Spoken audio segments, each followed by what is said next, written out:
The internal combustion engine, a marvel of engineering that has powered our vehicles for over a century. Smelly, noisy, and on its way out, its days are numbered as we look for cleaner alternatives. Good riddance, but what will replace it?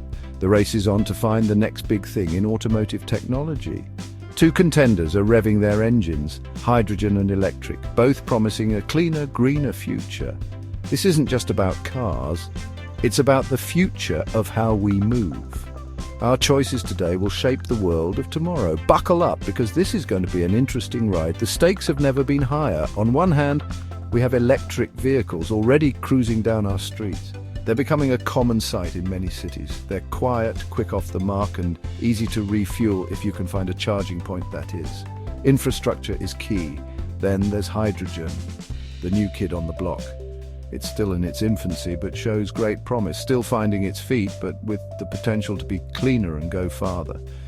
Hydrogen could revolutionize long-distance travel. The question is, which one will win the hearts, minds, and wallets of drivers? It's a battle of innovation and practicality. It's a tough call, like choosing between a reliable old Land Rover and a shiny new sports car. Each has its own appeal. Both have their merits, but only one can be crowned champion. The competition is fierce, so let's pop the hood and take a closer look at these contenders, shall we? The future of transportation depends on it. First up, electric. Simple, really. Battery stores energy. Motor uses that energy to turn the wheels, like a giant remote-controlled car, but without the annoying joystick. Plug it in, charge it up, and off you go. Not much to it. Hydrogen is a bit more complicated. It uses a fuel cell, which sounds very technical. Essentially, it mixes hydrogen with oxygen from the air. This creates electricity, which then powers the motor. The only byproduct, water. Quite clever, actually. Now, you might be thinking, hydrogen, isn't that a bit explosive? Well, yes, it can be, but so can petrol. And we've managed to put that in cars for years. Hydrogen cars have safety features and regulations, just like their petrol and electric cousins.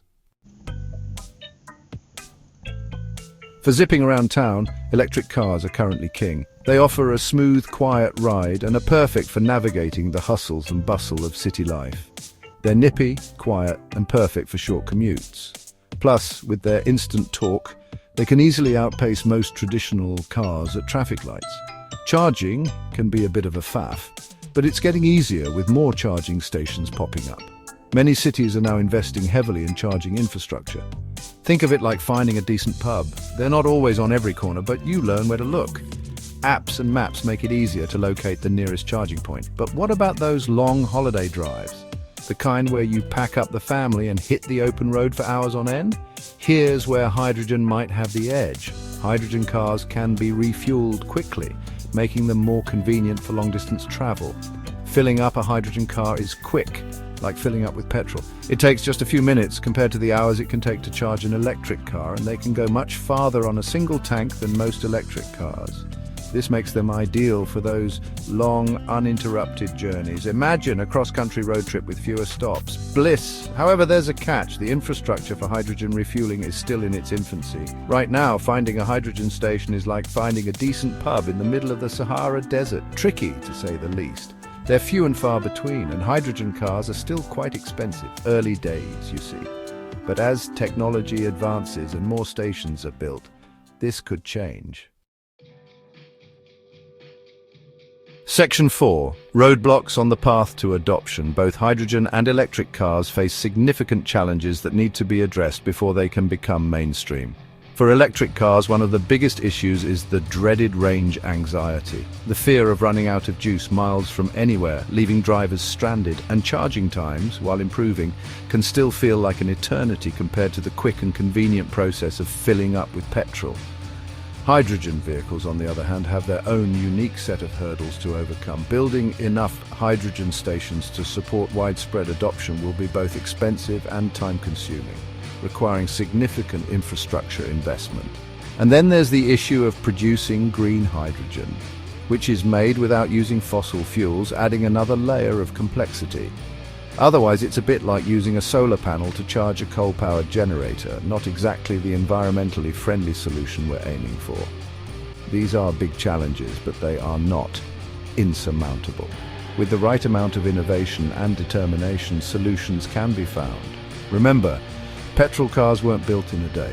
The journey to widespread adoption took time and effort. It required time, investment, and a bit of good old-fashioned ingenuity to overcome the initial hurdles and make petrol cars a common sight on the roads. The same will be true for hydrogen and electric vehicles. With continued effort and innovation, they too will become an integral part of our transportation landscape. Section 5. Big players, big bets. The automotive world is watching this showdown with keen interest. Big players like Toyota and Hyundai are putting their money on hydrogen, developing fuel cell vehicles. They see the potential for long-range, quick refueling cars. Meanwhile, Tesla, Volkswagen and others are doubling down on electric. They're improving battery technology, expanding charging networks and making electric cars more affordable. It's a bit like a technological arms race, but with less explosions and more innovation. Governments are getting in on the action too, with incentives for buying clean cars and funding for research and development. It's a global effort, a bit like the space race, but with less tang and more zero-emission vehicles. Section 6. The best of both worlds. Here's a thought. Why not combine the two? Hybrid vehicles using both hydrogen and electric power could offer the best of both worlds. Imagine a car with the range of hydrogen and the efficiency of electric. That's a tempting proposition, and let's not forget about other emerging technologies. Solid-state batteries promise faster charging, longer range, and improved safety. Could they be the game changer that tips the scales in favor of electric? It's certainly possible. The truth is, the future of motoring is still being written. It's a time of great innovation and change, a bit like the early days of motoring when we were still figuring out if these newfangled horseless carriages were a good idea. Section 7. A crystal ball for clean cars. So, who will win the ultimate prize, hydrogen or electric? It's too early to say for sure. It's a bit like predicting the British weather, unpredictable and prone to sudden changes. Both technologies have their strengths and weaknesses. One thing's for certain, the internal combustion engine's days are numbered. The future of motoring is clean, quiet, and efficient. Whether it's hydrogen, electric, or a combination of both, we're on the cusp of a new era of transportation. Now, I'd love to hear your thoughts. Which technology are you putting your money on? Let me know in the comments below, and remember, always drive safely, no matter what's powering your wheels.